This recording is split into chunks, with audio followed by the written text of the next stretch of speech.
Assalamualaikum warahmatullahi wabarakatuh. Izin mengenalkan diri, nama saya Deborah Rostiana dengan NIM 123.110.001. Di sini saya akan menjelaskan mengenai garis, huruf, dan kepala gambar.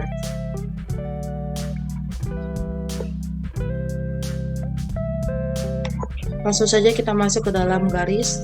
Garis merupakan suatu fungsi untuk menjelaskan suatu prosedur atau sistem tertentu. Garis juga mempunyai jenis-jenis diantaranya untuk kontinu, putus titik, dan sebagainya, dan ketebalan yang digunakan dalam garis adanya tebal, tipis, dan lain, yang dimana masing-masing mempunyai arti dan kegunaannya tersendiri.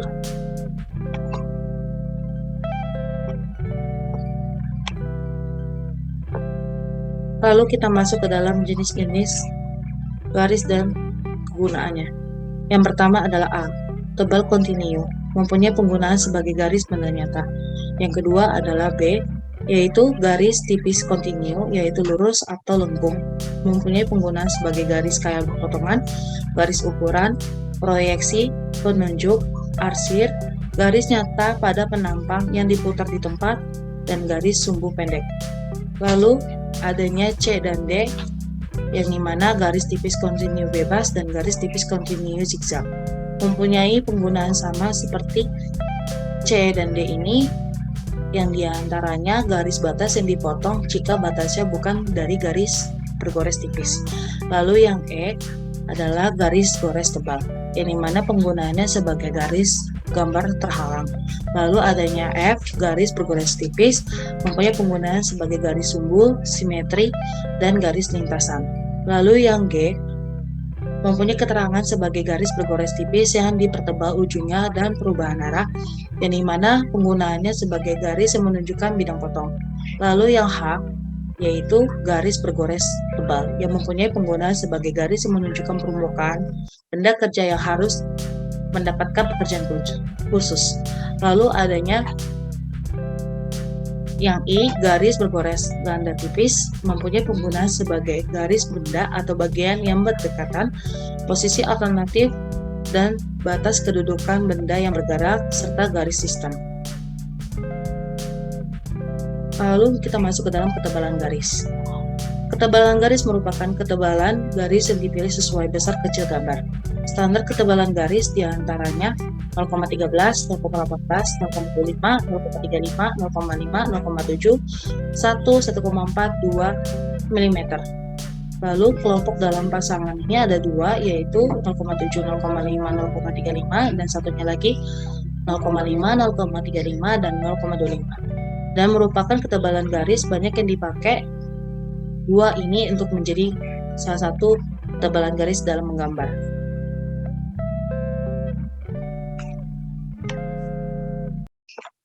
Contoh dari penentuan garis pada gambar yang ada di gambar ini.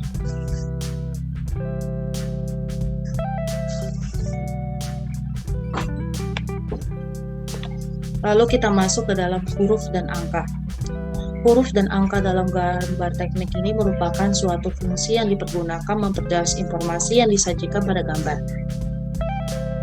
Penggunaan huruf dan angka dalam gambar teknik biasanya untuk menampilkan informasi judul proyek, nama instansi, besarnya ukuran, dan keterangan bagian gambar lainnya yang ditampilkan dalam kolom pada etiket gambar atau kepala gambar.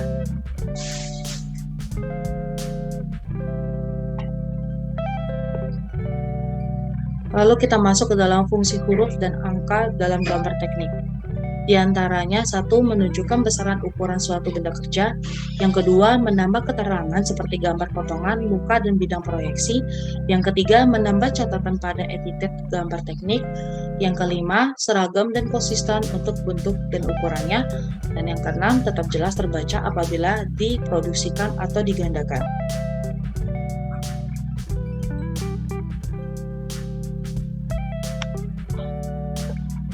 Lalu kita masuk ke dalam ukuran huruf dan angka dalam gambar teknik.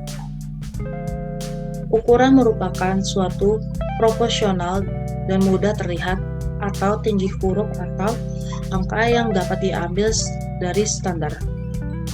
Ukuran huruf dan angka dalam gambar sketsa dan gambar teknik mempunyai ketentuan yang sama, yang mana mempunyai standarisasi ISO dalam tipe A dan tipe B. Contoh standar tinggi dalam huruf atau angka diantaranya ada 2,5, 3,5, 5, 7, 10, 14, 20 mm. Dan di sini kita tahu dapat ada contoh seperti ini. Apabila suatu huruf dan angka mempunyai tinggi huruf sebesar 7 mm, maka didapatkan data sebagai berikut. Ini merupakan suatu data yang didapatkan apabila mempunyai tinggi huruf besar 7 mm dalam penentuan jenis ketentuan seperti huruf besar, huruf kecil, cara tiap huruf, cara tiap garis, cara tiap kata, dan lebar huruf dalam penentuan jika diketahuinya ini besar 7 mm. Dalam mode tipe A dan tipe B, inilah dapat yang dihasilkan.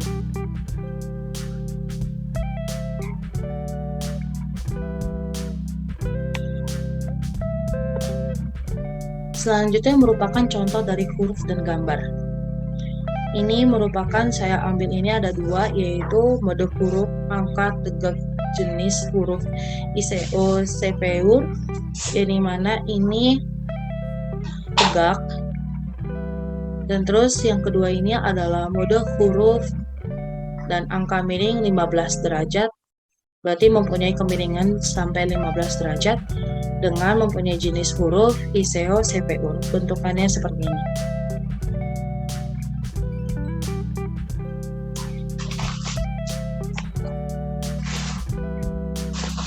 Lalu kita masuk ke dalam kepala gambar.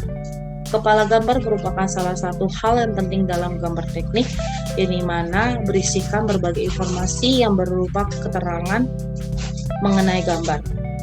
Fungsi kepala gambar diantaranya yang paling penting itu adalah membuat data-data serta informasi mengenai gambar yang dibuat, dan informasi tersebut diantaranya bisa berupa judul gambar, ukuran, dan hal lain-lainnya.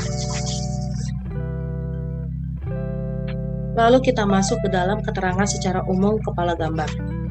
Dalam kepala gambar mempunyai keterangan yang secara umum untuk menentukan isi gambar. Di antaranya ada nomor gambar, ada juga judul atau nama gambar. Yang kedua ada yang nama instansi atau perusahaan. Yang keempat adanya skala. Yang kelima ada yang nama yang menggambar, yang memeriksa, dan yang mengesahkan atau menyetujuinya. Lalu ada yang keenam, cara proyeksi yang digunakan, dan yang terakhir, keterangan lain yang diperlukan.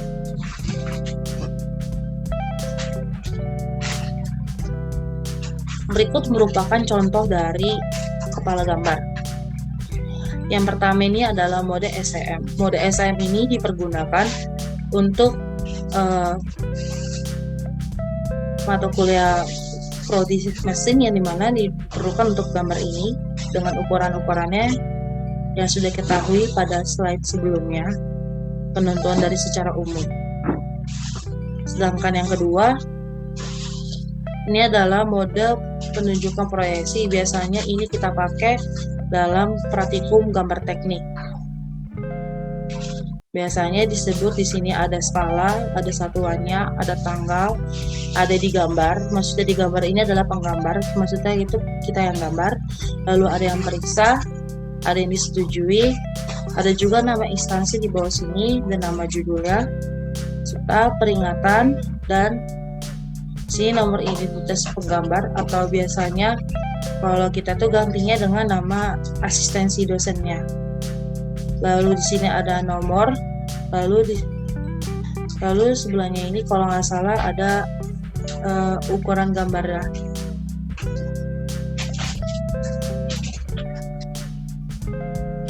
Demikian dari saya sampaikan. Apabila ada kata-kata yang kurang berkenan, baik sengaja maupun tidak sengaja, apapun dari perkataan yang kurang berkenan, saya akhiri. Terima kasih dan selamat sore.